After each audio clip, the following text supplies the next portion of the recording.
जय हिंद होमगार्ड साथियों, स्वागत है आप सभी का आप सभी के अपने YouTube प्लेटफॉर्म पर। आज के इस सेशन में यूपी होमगार्ड भर्ती 2025 के लिए यूपी जीके और इम्पॉर्टेंट क्वेश्चन आपको करवाएंगे। इस वीडियो में पूरे सेलेक्टेड क्वेश्चंस हैं जो कि आपके एग्जाम में 101% पूछे जाएंगे।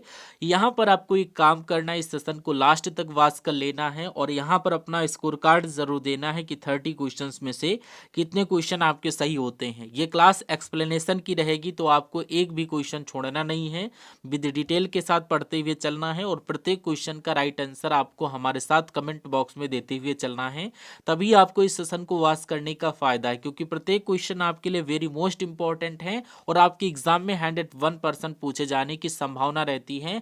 तो इस वीडियो में आपके 20 से 25 नंबर कंप्लीट करवाएंगे ये सीरीज जो आपकी चल रही है, और इसको वॉच करना है पूरा और कमेंट बॉक्स में राइट आंसर आप लोग दीजिएगा, तभी आपको इस वीडियो को वॉच करने का पूरा फायदा मिलेगा। तो स्टार्ट करते हैं अपने इस सेशन को, और इसमें टेस्ट के लिए भी क्वेश्चंस बताऊंगा जिसका भी राइट आंसर आपको कमेंट बॉक्स में देना है। सेशन स्टार्ट करने से पहले एक बात और, जो भी स्टूडेंट हमसे न्यू कनेक्ट हो रहे हैं और अभी तक अपने चैनल को सब्सक्राइब नहीं किया है, तो प्लीज आप लोग के जो भी यहाँ पर 65 से 66 दिन बचे हुए हैं, आप लोग इन सभी दिनों को हमारे साथ व्यतीत करिए। अब आज से फिर आप लोग भले ही चैनल को अनसब्सक्राइब कर लीजिएगा, कोई बात नहीं। इस चैनल पर आपको ओरिजिनल क्वालिटी कंटेंट प्रोवाइड करवाया जाएगा जो कि आपके एग्जाम के लिए बेहद मोस्ट इंपॉर्टेंट है, और एक्सप्लेनेशन वाली क्लास ये रहेगी जो कि आपको यहाँ पर डेली देखना है। फर्स्ट नंबर क्वेश्चन आपकी स्क्रीन पर पूछा जा रहा है, उत्तर प्रदेश में कुल क्षेत्रफल का सर्वाधिक प्रतिशत किस मृदा का है। अब सर्वाधिक प्रतिशत आपको बताना है किस मृदा का है, तो याद कर लेना सबसे ज्यादा जलोढ़ मृदा का प्रतिशत है, इसलिए ऑप्शन नंबर सी को लॉक कर देना। डिटेल से जिन भी स्टूडेंट को समझ में नहीं आया है वो डिटेल से यहाँ पर देख सकते हैं कि उत्तर प्रदेश के कुल क्षेत्रफल का सर्वाधिक भाग जलोढ़ मृदा से आच्छादित है। यह मृदा गंगा, यमुना तथा उनकी सहायक नदियों द्वारा लाई गई अवसादों से बनी है, इसलिए यह अत्यंत उपजाऊ होती है और प्रदेश में कृषि का मुख्य आधार बनी है। इसलिए ऑप्शन नंबर सी जलोढ़ आपके क्वेश्चन का सही आंसर बन जाता है। जो भी स्टूडेंट ऑप्शन नंबर सी को लॉक किए हैं बिल्कुल सही आंसर बन जाता है। नेक्स्ट क्वेश्चन देखिए, कह रहा है उत्तर प्रदेश का प्रथम केंद्रीय विश्वविद्यालय कौन सा है।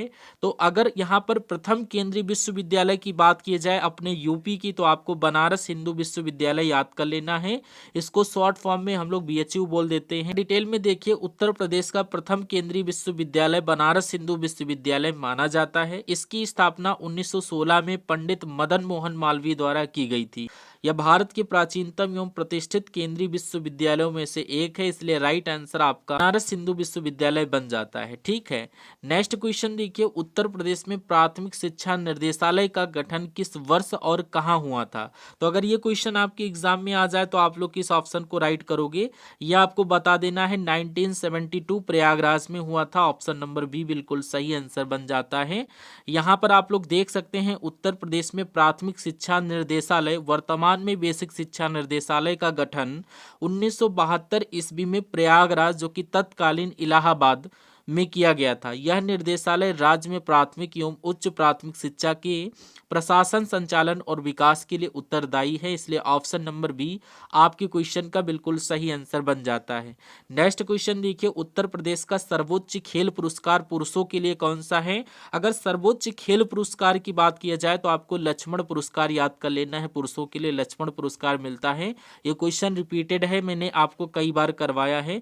यहाँ पर देख सकते हैं उत्तर प्रदेश सरकार द्वारा खिलाड़ियों को दिया जाने वाला सर्वोच्च राज्य स्तरीय खेल पुरस्कार पुरुषों के लिए लक्ष्मण पुरस्कार है। महिला खिलाड़ियों के लिए रानी लक्ष्मीबाई पुरस्कार प्रदान किया जाता है, इसलिए ऑप्शन नंबर सी लक्ष्मण पुरस्कार आपको याद कर लेना है। नेक्स्ट क्वेश्चन, उत्तर प्रदेश में वर्तमान में कुल कितने मंडल यानी संभाग हैं। वेरी मोस्ट इंपॉर्टेंट क्वेश्चन है, एग्जाम में आएगा जरूर। तो यहाँ पर आपको 18 याद कर लेना है। टोटल 18 संभाग यानी कि मंडल हैं। डिटेल में देख सकते हैं वर्तमान में उत्तर प्रदेश में कुल 18 मंडल यानी संभाग हैं। प्रशासनिक सुविधा के लिए राज्य को जिला के साथ साथ मंडलों में विभाजित किया गया है, इसलिए ऑप्शन नंबर सी 18 आपको लॉक कर देना है। और ये क्लास आपको कैसी लग रही, एक बार क्लास का फीडबैक आपको कमेंट सेक्शन में देना है। और जो भी स्टूडेंट हमसे न्यू कनेक्ट कर रहे हैं, सेशन को लाइक नहीं किया तो लाइक करके, चैनल को सब्सक्राइब नहीं किया तो चैनल को सब्सक्राइब कर लीजिएगा प्लीज। पूछा जा रहा, उत्तर प्रदेश विशेष सुरक्षा बल यूपीएसएसएफ का गठन किस बल की तर्ज पर किया गया, बताइए। तो यहाँ पर इस क्वेश्चन का राइट आंसर याद कर लेना, ये CISF के बल पर किया गया है, इसलिए right answer option number C को चूज करने वाले प्रत्येक स्टूडेंट का सही आंसर बन जाता है। डिटेल में देख सकते हैं, उत्तर प्रदेश विशेष सुरक्षा बल UPSSF का गठन केंद्रीय औद्योगिक सुरक्षा बल CISF की तर्ज पर किया गया है। UPSSF का उद्देश्य राज्य के महत्वपूर्ण प्रतिष्ठानों, औद्योगिक इकाइयों, न्यायालयों एवं संवेदनशील संस्थानों की सुरक्षा सुनिश्चित करवाना है, इसलिए CISF आपके क्वेश्चन का सही आंसर बन जाता है। नेक्स्ट क्वेश्चन, उत्तर प्रदेश का GSDP भारत की GDP में लगभग कितने प्रतिशत हिस्सेदारी के साथ देश में दूसरे स्थान पर है, नाम बताइए। तो ये आपको याद कर लेना है, ये किस स्थान पर है, तो ये आपका 9.2% पर है, इसलिए ऑप्शन नंबर सी को लॉक कर रहे सभी स्टूडेंट का सही आंसर बन जाता है। डिटेल में आप लोग समझ सकते हैं, उत्तर प्रदेश का सकल राज्य घरेलू उत्पाद यानी GSDP भारत की कुल सकल घरेलू उत्पाद GDP में लगभग 9.2% का योगदान देता है। इसी हिस्सेदारी के साथ उत्तर प्रदेश देश में दूसरे स्थान पर आता है। यह राज्य की बड़ी जनसंख्या, कृषि, उद्योग और सेवा क्षेत्र में व्यापक योगदान को दर्शाता है, इसलिए ऑप्शन नंबर सी 9.2% आपके क्वेश्चन का सही आंसर बन जाता है। नेक्स्ट क्वेश्चन, मुख्यमंत्री कन्या सुमंगला योजना के तहत वर्तमान में पात्र बालिकाओं को कुल कितनी आर्थिक सहायता राशि प्रदान की जाती है। तो वर्तमान में आपको 25,000 याद कर लेना है, ऑप्शन नंबर सी में दिया गया है। कन्या सुमंगला योजना के तहत उत्तर प्रदेश में पात्र बालिकाओं को 25,000 की आर्थिक सहायता प्रदान की जाती है। यह योजना बालिकाओं के कल्याण, शिक्षा और विकास को प्रोत्साहित करने के लिए लागू की गई है, इसलिए ऑप्शन नंबर सी 25,000 आपकी क्वेश्चन का सही आंसर बन जाता है। नेक्स्ट क्वेश्चन कह रहा, प्रायद्वीपीय भारत की सबसे लंबी नदी का नाम क्या है। तो प्रायद्वीपीय भारत की सबसे लंबी नदी भैया गोदावरी है, ऑप्शन नंबर डी को लॉक कर दीजिएगा। यहाँ पर देख सकते हैं, प्रायद्वीपीय भारत की सबसे लंबी नदी गोदावरी नदी है। यह पूर्वी दिशा में बहती है और बंगाल की खाड़ी में मिलती है। गोदावरी नदी अपने व्यापक बेसिन और कृषि जल संसाधन के लिए बहुत ही ज्यादा महत्वपूर्ण है, इसलिए ऑप्शन नंबर डी को लॉक कर रहे सभी स्टूडेंट का सही आंसर बन जाता है। नेक्स्ट, मृदा के अध्ययन को क्या कहा जाता है। तो मृदा के अध्ययन को पेडोलॉजी बोला जाता है, पेडोलॉजी आपके क्वेश्चन का सही आंसर बन जाता है। अच्छा, जियोलॉजी किसके अध्ययन को बोला जाता है, आप लोग जरा कमेंट बॉक्स में बताइए। यहाँ पर आप लोग डिटेल में देख सकते हैं कि मृदा का अध्ययन विज्ञान की उस शाखा को कहा जाता है जिसे हम लोग पेडोलॉजी कहते हैं। पेडोलॉजी में मृदा की संरचना, गठन, प्रकार, गुण और उनके गुण का अध्ययन किया जाता है, इसलिए पेडोलॉजी आपके क्वेश्चन का सही आंसर बन जाता है। नेक्स्ट क्वेश्चन कह रहा, उत्तर प्रदेश में कुल क्षेत्रफल का सर्वाधिक प्रतिशत किस मृदा का है। तो उत्तर प्रदेश में कुल क्षेत्रफल सर्वाधिक किस मृदा का है, तो यह आपको बताना है हमें कमेंट बॉक्स में। अगर आप लोग इसका राइट आंसर जानते हैं तो बहुत अच्छी बात है, ये क्वेश्चन रिपीट हुआ है, आपको पता भी होना चाहिए, अभी ये क्वेश्चन मैंने आपको करवाया है। नेक्स्ट क्वेश्चन, भारतीय संविधान का निम्नलिखित में से कौन सा अनुच्छेद कुछ मामलों में गिरफ्तारी और निरुद्ध के खिलाफ सुरक्षा प्रदान करता है। तो यहाँ पर आपको अनुच्छेद 22 याद कर लेना है। अनुच्छेद 22 के तहत ऐसा प्रावधान है। यहाँ पर देख सकते हैं कि भारतीय संविधान का अनुच्छेद 22 कुछ विशेष परिस्थितियों में व्यक्तियों को गिरफ्तारी और निरुद्ध के खिलाफ सुरक्षा प्रदान करता है। यह अनुच्छेद विशेष रूप से गैर आपराधिक मामलों में और विशेष सरकारी अधिकारियों द्वारा गिरफ्तारी या निरुद्ध की शर्तों को स्पष्ट करता है, इसलिए ऑप्शन नंबर ए को लॉक कर रहे सभी स्टूडेंट का सही आंसर बन जाता है। नेक्स्ट क्वेश्चन कह रहा, उस बिंदु को क्या कहते हैं जहां भूकंप के दौरान ऊर्जा का निष्कासन होता है। तो उस बिंदु को यहाँ पर अवकेंद्र बोलते हैं, अवकेंद्र ऑप्शन नंबर सी में दिया गया है। यहाँ पर देख सकते हैं, भूकंप के दौरान जिस बिंदु से ऊर्जा का निष्कासन होता है उसे अवकेंद्र कहा जाता है। यह पृथ्वी की सतह के भीतर होता है, ठीक है, तो इसलिए आपको ये ज्यादा नहीं इस पर फोकस करना, ये अवकेंद्र आपको याद करते हुए नेक्स्ट क्वेश्चन की तरफ बढ़ जाना है। नेक्स्ट क्वेश्चन में पूछा जा रहा, राष्ट्रीय मानवाधिकार आयोग के प्रथम अध्यक्ष कौन है। तो याद कर लेना, न्यायमूर्ति रंगनाथ मिश्रा आपकी क्वेश्चन का सही आंसर बन जाता है। डिटेल में आप लोग देखिए, भारत के राष्ट्रीय मानवाधिकार आयोग यानी NHRC के प्रथम अध्यक्ष के रूप में न्यायमूर्ति रंगनाथ मिश्रा ने कार्यभार संभाला। आयोग का मुख्य उद्देश्य मानवाधिकारों की रक्षा करना और उनके उल्लंघन में उचित कार्रवाई सुनिश्चित करना। ऑप्शन नंबर बी, न्यायमूर्ति रंगनाथ मिश्रा आपकी क्वेश्चन का सही आंसर बन जाता है। ऑप्शन नंबर बी को लॉक कर रहे हैं सभी स्टूडेंट का सही आंसर बन जाता है। नेक्स्ट क्वेश्चन देखिए, कह रहा है नोएडा उत्तर प्रदेश के किस जिले के अंतर्गत आता है। तो नोएडा उत्तर प्रदेश के गौतम बुद्ध नगर में आता है, इसलिए गौतम बुद्ध नगर को लॉक कर रहे सभी स्टूडेंट का सही आंसर बन जाता है ऑप्शन नंबर ए। यहाँ पर देखिए कह रहा है नोएडा उत्तर प्रदेश के गौतम बुद्ध नगर जिले के अंतर्गत आता है। यह जिला राष्ट्रीय राजधानी क्षेत्र एनसीआर का हिस्सा है और अपने औद्योगिक एवं आवासीय विकास के लिए जाना जाता है, इसलिए option number A Gautam Buddh Nagar आपकी क्वेश्चन का सही आंसर बन जाता है। नेक्स्ट क्वेश्चन में पूछा जा रहा है जीएसटी के ब्रांड एम्बेसडर के रूप में कौन चुना गया था। तो जीएसटी के ब्रांड एम्बेसडर के रूप में अमिताभ बच्चन चुने गए हैं, इसलिए ऑप्शन नंबर ए बिल्कुल सही आंसर बन जाता है। डिटेल में आप लोग देखिए, भारतीय सरकार ने अमिताभ बच्चन को जीएसटी यानी इसका फुल फॉर्म होता है गुड एंड सर्विस टैक्स के ब्रांड एम्बेसडर के रूप में चुने गए हैं। उनका उद्देश्य आम जनता को जीएसटी के बारे में जागरूक करना, इसके लाभ को समझाना था, इसलिए ऑप्शन नंबर ए अमिताभ बच्चन आपके क्वेश्चन का सही आंसर बन जाता है। नेक्स्ट क्वेश्चन, परमाणु ऊर्जा के उत्पादन के लिए कौन सा तत्व आवश्यक है। तो परमाणु ऊर्जा के उत्पादन के लिए अगर हम लोग बात करें तो यूरेनियम आपको याद कर लेना, यूरेनियम तत्व बहुत ही ज्यादा आवश्यक है। यहाँ पर देखिए परमाणु ऊर्जा के उत्पादन के लिए यूरेनियम का उपयोग किया जाता है। यूरेनियम का परमाणु विखंडन होने पर बड़ी मात्रा में ऊर्जा उत्पन्न होती है, जिसका प्रयोग परमाणु विद्युत केंद्रों में बिजली उत्पादन के लिए किया जाता है, इसलिए ऑप्शन नंबर ए यूरेनियम को लॉक कर रहे सभी स्टूडेंट का सही आंसर बन जाता है। क्वेश्चन में पूछा जा रहा भारतीय संविधान के निम्नलिखित अनुच्छेदों में से कौन सा निर्वाचन संबंधी मामलों में अदालतों के हस्तक्षेप पर रोक प्रदान करता, अनुच्छेद का नाम बताइए। वेरी मोस्ट इंपॉर्टेंट क्वेश्चन है। तो यहाँ पर अनुच्छेद ऑप्शन नंबर बी में दिया गया है 329, बिल्कुल सही आंसर आपकी क्वेश्चन का बन जाएगा। डिटेल में आप लोग देख सकते हैं, भारतीय संविधान का अनुच्छेद 329 चुनाव संबंधी मामलों में अदालतों के हस्तक्षेप को रोकता है। यह अनुच्छेद विशेष रूप से राज्य और संसद के चुनाव से संबंधित विवादों को नियंत्रित करता है, ताकि चुनाव प्रक्रिया को सुचारू और निष्पक्ष बनाए रखा जा सके, इसलिए ऑप्शन नंबर बी बिल्कुल सही आंसर आपका बन जाता है। क्वेश्चन देखिए, कौन सा भारतीय राज्य अपनी अनूठी वारली चित्रकला के लिए जाना जाता है, नाम बताइए। तो यहाँ पर आपको महाराष्ट्र को लॉक कर देना है। महाराष्ट्र जो है ये अपनी अनूठी वारली चित्रकला के लिए फेमस है, ऑप्शन नंबर डी में दिया गया है। थोड़ा डिटेल में जानकारी ले लेते हैं। भारतीय राज्य महाराष्ट्र अपनी पारंपरिक और अनूठी वारली चित्रकला के लिए प्रसिद्ध है। यह चित्रकला मुख्यतः आदिवासी समुदायों द्वारा बनाई जाती है और इसमें साधारण रेखाओं और ज्यामितीय आकृतियों से दैनिक जीवन, प्राकृतिक और त्योहारों को दर्शाया गया है। तो यहाँ पर ऑप्शन नंबर डी को लॉक कर रहे सभी स्टूडेंट का राइट आंसर बनता है। नेक्स्ट क्वेश्चन, निम्नलिखित में से कौन सी रेखा फ्रांस और जर्मनी के बीच की सीमा है।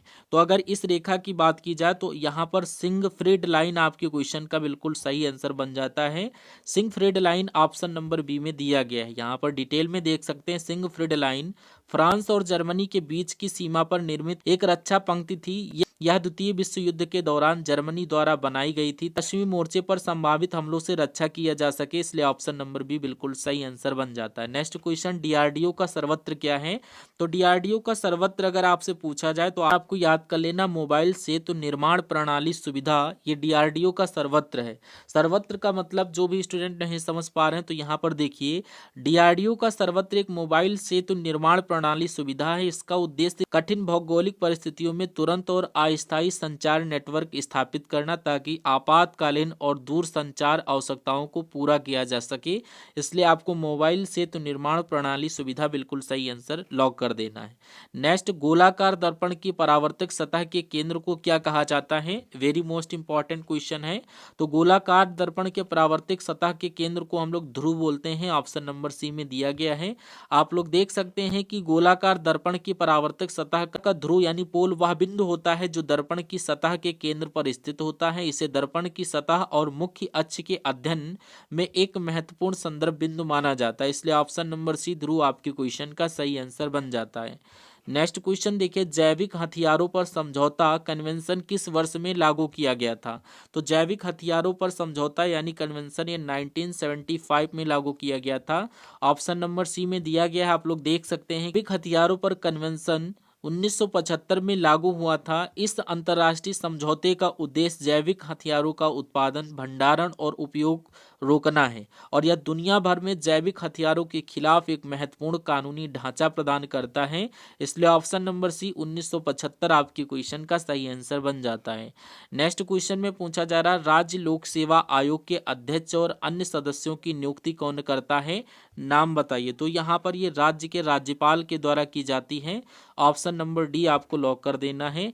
यहाँ पर देख सकते हैं राज्य लोक सेवा आयोग के अध्यक्ष और अन्य सदस्यों की नियुक्ति राज्य के राज्यपाल करते हैं। आयोग का कार्य राज्य स्तर पर सिविल सेवा परीक्षा और अन्य भर्ती प्रक्रियाओं को संचालित करना है, इसलिए ऑप्शन नंबर डी को लॉक कर रहे सभी स्टूडेंट का सही आंसर बन जाता है। नेक्स्ट क्वेश्चन देखिए, भारत में निम्नलिखित में से कौन सर्वोच्च है? क्या उच्चतम न्यायालय, संसद, प्रधानमंत्री या संविधान?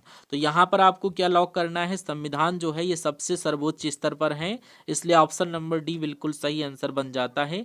देखिए, भारत में सर्वोच्च सत्ता का स्रोत संविधान है। संविधान भारत की कानूनी नींव और सर्वोच्च कानून के रूप में कार्य करता है। इसके तहत संसद, उच्चतम न्यायालय, प्रधानमंत्री और अन्य संस्थाएं अपना कार्य करती हैं, इसलिए ऑप्शन नंबर डी संविधान बिल्कुल सही आंसर बन जाता है। इस क्वेश्चन को देखिए, थोड़ा ये आपका क्वेश्चन लैंग्वेज में मिसप्रिंट कर रहा है, टाइपिंग एरर हुई है, तो आप लोग हमारी बातों को फॉलो करिएगा, जो मैं बोल रहा हूं ऐसे पढ़िएगा।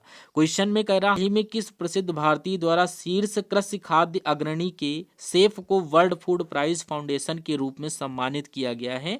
तो यहाँ पर उनका नाम याद कर लेना है। ये नाम Sanjeev Kapoor option number B में दिया गया है, जो कि बिल्कुल सही आंसर बन जाता है। हाल ही में प्रसिद्ध भारतीय सेफ संजीव कपूर को वर्ल्ड फूड प्राइज फाउंडेशन ने शीर्ष कृषि खाद्य अग्रणी टॉप एग्री फूड पॉइनियर के रूप में सम्मानित किया है, इसलिए ऑप्शन नंबर बी बिल्कुल सही आंसर आपका बन जाता है। नेक्स्ट क्वेश्चन कह रहा है तुगलकनामा पुस्तक के लेखक कौन है? तो तुगलकनामा पुस्तक के लेखक भैया कौन है, आपको कमेंट बॉक्स में आंसर देना है। अमीर खुसरो को लॉक कर रहे सभी स्टूडेंट का बिल्कुल सही आंसर बन जाता है। तुगलकनामा की रचना प्रसिद्ध कवि और संगीतज्ञ अमीर खुसरो ने की थी। इस पुस्तक में तुगलक वंश के शासकों के काल का वर्णन है और यह उस समय की राजनीतिक तथा सामाजिक परिस्थितियों का महत्वपूर्ण ऐतिहासिक स्रोत मानी जाती हैं। वह पुस्तक के लेखक आपको अमीर खुसरो को लॉक कर देना है। नेक्स्ट क्वेश्चन, अर्जुन पुरस्कार किस क्षेत्र में उपलब्धियों के लिए प्रदान किया जाता है? तो अर्जुन पुरस्कार खेल के क्षेत्र में उपलब्धियों के लिए दिया जाता है, इसलिए खेल ऑप्शन नंबर बी में दिया गया है। जो भी स्टूडेंट लॉक करेगा राइट आंसर बन जाएगा। अर्जुन पुरस्कार खेल क्षेत्र में उत्कृष्ट प्रदर्शन और उपलब्धियों के लिए प्रदान किया जाता है। यह पुरस्कार खिलाड़ियों की कड़ी मेहनत और सफलता को सम्मानित करने हेतु भारत सरकार के द्वारा दिया जाता है, इसलिए ऑप्शन नंबर बी खेल आपकी क्वेश्चन का सही आंसर बन जाता है। नेक्स्ट क्वेश्चन करा, किस संवैधानिक संशोधन अधिनियम ने लोकसभा और राज्य विधानसभाओं में अनुसूचित जातियों और जनजातियों के लिए सीटों के आरक्षण को बढ़ाया है?